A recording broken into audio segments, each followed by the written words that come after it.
शहबाज गिल को जिस बयान की वजह से गिरफ्तार किया गया है, अब मैं वो सारा बयान लफ्ज ब लफ्ज आपको सुनाता हूँ। दरअसल ARY के ऊपर शहबाज गिल को बजरिया कॉल उनसे उनका मौकफ मांगा गया। फोन कॉल के ऊपर शहबाज गिल से ARY का एंकर सवाल करता है कि PMLN का मीडिया सेल जो बना है, आप उसके बारे में क्या कहते हैं।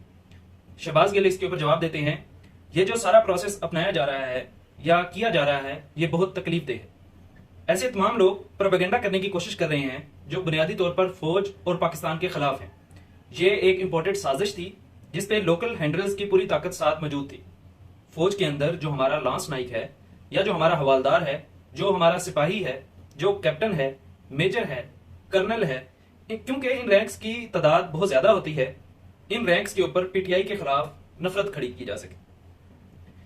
और क्योंकि इन रैंक्स में बहुत मोहब्बत पाई जा रही है PTI के लिए, PTI के एजेंडे के लिए जो इन रैंक्स की फैमिलीज हैं वो PTI के लिए बहुत मोहब्बत रखती हैं, क्योंकि वो PTI नहीं पाकिस्तान के लिए मोहब्बत रखती हैं।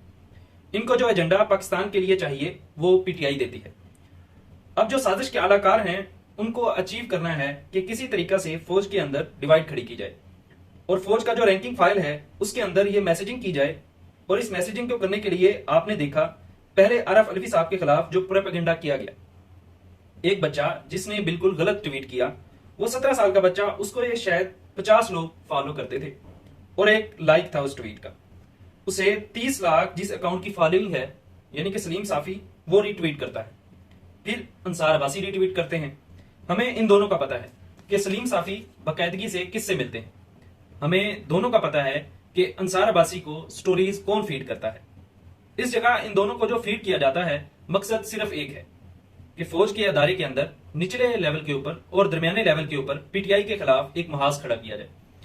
लेकिन अब एक बात समझिए, जो फौजी अफसर अपनी जान देता है कभी भी बेवकूफ नहीं होता, वो बहुत समझदार होता है।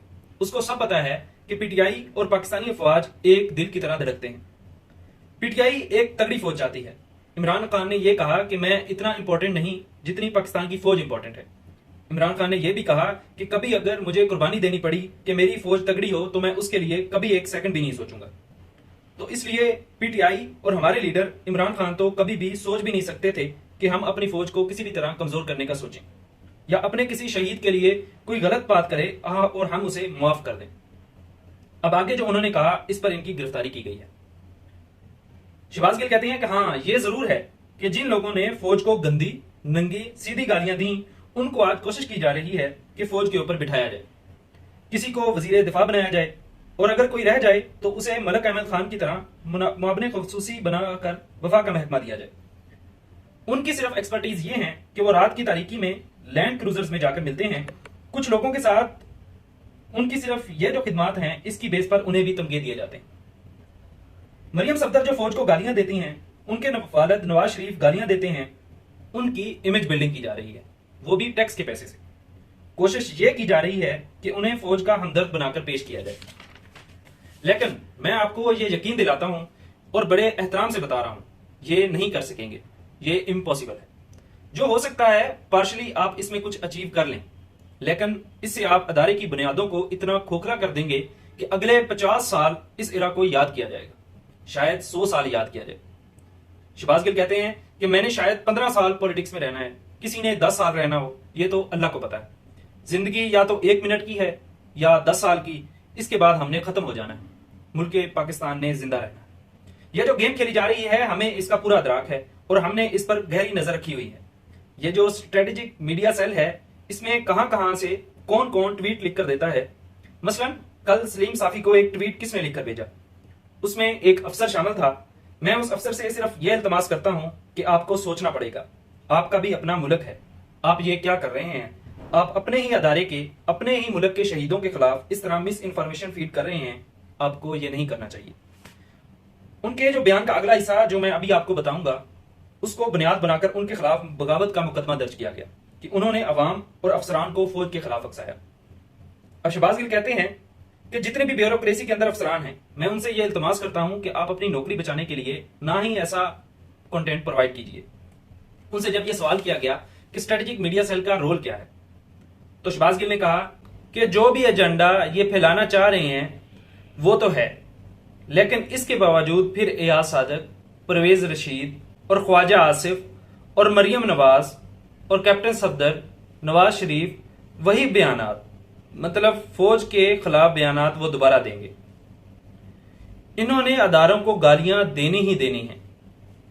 आप इनका तो हमें पता है, लेकिन दरमियान में जो इसलिए गन डाल रहे हैं कि सर हम तो हुक्म के पाबंद हैं, हमें जो हुक्म मिला है।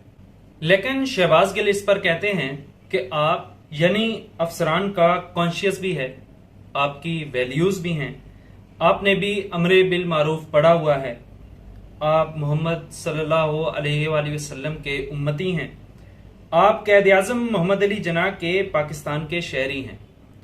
तो आपको हुक्म मिला है तो आप ना पागल हैं, ना अंधे हैं, ना जानवर हैं, आप इंसान हैं। आप उनको बताइए कि सर आप जो हुक्म दे रहे हैं मेरे अपने मुल्क की फौज के खिलाफ है। आप जो हुक्म दे रहे हैं इससे मेरा अदारा कमजोर होगा।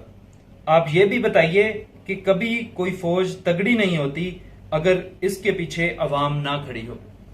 आप जो हुक्म दे रहे हैं वो अक्सरियत की ख्वाहिशात के खिलाफ है। आप ये जो करेंगे तो फौज और अवाम के दरमियान जो मोहब्बतों का गहरा रिश्ता है, आप उसमें तकलीफ का बायस बनेंगे। सो आपको अंधी तकलीद नहीं करनी चाहिए। हम मानते हैं कि जब बंदा नौकरी कर रहा हो तो हुक्म मानने पड़ते हैं, लेकिन हुक्म मानते हुए ये ज़रूर देखना है कि आपकी हुब्बुल वतनी तो कहीं लाइन पर नहीं आ गई, आप गद्दारी के मुर्तकिब तो नहीं हो गए, आप गैर आईनी या गैर कानूनी हुक्म तो नहीं मान रहे, आप ऐसा हुक्म तो नहीं मान रहे कि जिसको मानने की वजह से आप अपने मुल्क को खोखला कर रहे हो। दफा आपने सिर्फ सरहदों पर नहीं करना या सरहदों पर जाकर बंदूकों से नहीं करना। ये 5th जनरेशन वार है, आपको मुल्कों के अंदर तोड़ा जाता है। अगर लोगों ने आज ये जंग ना लड़ी तो हम हिंदुस्तान और अमेरिका की कॉलोनी बन जाएंगे, हम एक खुददार मुल्क नहीं रह पाएंगे। आज हमने ये जंग किसी टैंक या हेलीकॉप्टर या मिसाइल या जंगी जहाज से नहीं लड़नी। ये जंग बयानिए की जंग है, ये वो जंग है जो हमारे लिए ज़रूरी है और हमारे लिए जो बेहतर है ये उसकी जंग है। ये सारा बयान लफ्ज़ ब लफ्ज़ सुनने के बाद आप अपने ख्यालात का इजहार कमेंट में कीजिए कि क्या उन्होंने इसमें बगावत पर उकसाया है या उन्होंने जो मुल्क के या फौज के जो अफसरान हैं या ब्यूरोक्रेसी के अफसरान हैं उनको ये बारावर करवाया है कि आप कोई ऐसा काम ना करें जो फौज जो मुल्क के वफा के खिलाफ हो या मुल्क के खिलाफ हो। अपने ख्यालात का इजहार आप ज़रूर कमेंट में कीजिए। शुक्रिया।